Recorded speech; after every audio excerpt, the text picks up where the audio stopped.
36. Greed, the origin of matter.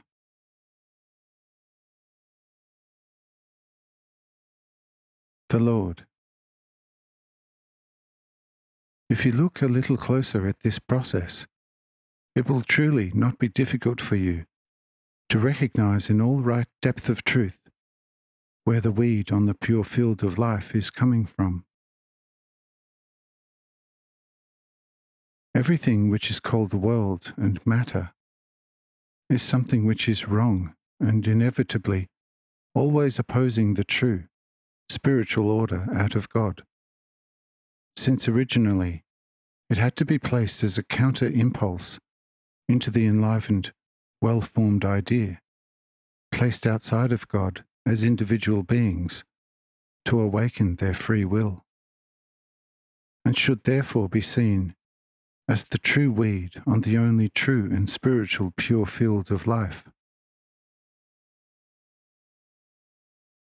Even if the weed was originally a necessity to establish a complete free, spiritual life, the free created human beings must finally recognize it as such and voluntarily remove it, because it is impossible for them to continue to exist together with it.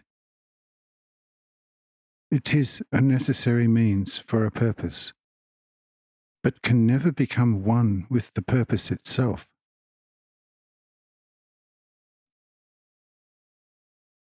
The net is also a necessary means to catch fish, but who will submerge it into the water, then pull it up again, and instead of the fish, roast it on the fire and enjoy it as food? Thus, the net is only necessary to catch fish. And once you have lifted the fish out of the water and put them into the pantry, one puts the net away and uses the yield achieved by it. Hence, the impulse to transgress the commandment must be there, since it is an awakener of the ability to recognize and an awakener of the free will. It fills the soul with desire and joy for as long she quite well recognizes the impulse, but not giving in to it. But keep fighting it with the same free will, which was awakened and enlivened by the very impulse in her, and the free soul uses it then as a means, but not as an in it achieved purpose. The tube is never ever the wine itself, but only the holder to preserve the wine.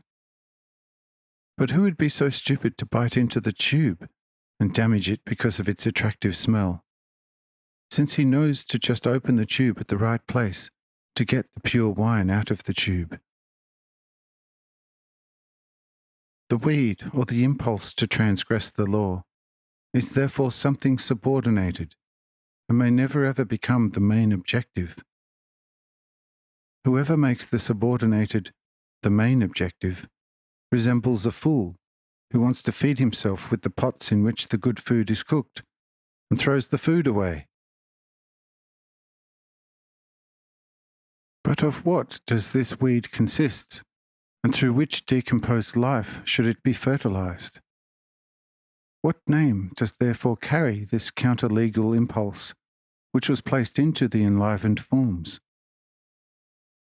It is called self-love, selfishness, arrogance, and finally, lust for power. Indeed, by self-love, the enlivened form goes into herself, but with a greed to draw everything into herself and to lock and to preserve it forever in herself, to make sure that it cannot be beneficial to anybody else, out of fear not to run into any shortage herself. By such locking up in herself of everything which it continuously draws from the divine order, which feeds and maintains everything, a continuously growing solidification must take place, and a certain temporary solidification and superiority, and by that a special liking of itself.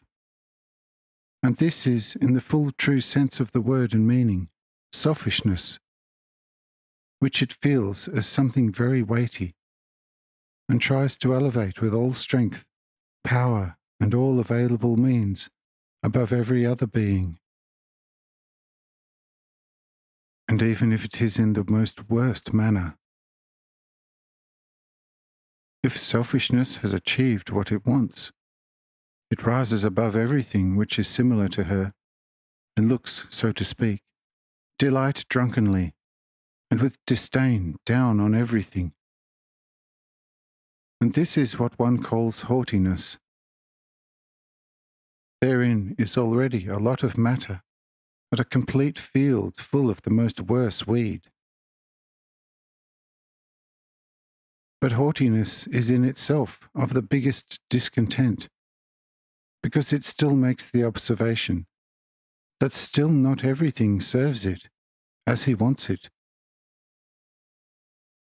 It now examines all his means and other powers, and finds in order to make everything serving it, that it must play in a political manner someone easygoing and bounteous. Thought, tested and done, because there are always more hungry than saturated, the easygoing haughtiness has an easy task. Soon all the hungry small forces gather around him and allow to be strictly ruled over them, because also they become something to catch from the wealth of haughtiness. They now obey slavishly the haughtiness, thereby increasing his power, and the haughtiness strives immediately to rather make everything serviceable and tributary to itself. And this insatiable striving is that, what one in the truest sense calls the all-destructible imperiousness, in which no love prevails. In such imperiousness already the thickest matter expresses itself. By it a planet completely hardens as granite, with all possible evil elements in the best manner fully provided. But that imperiousness, and with it the real dictatorship, is equal to the most dense matter, is proven by the exceedingly firm castles and fortresses behind which the rulers hide.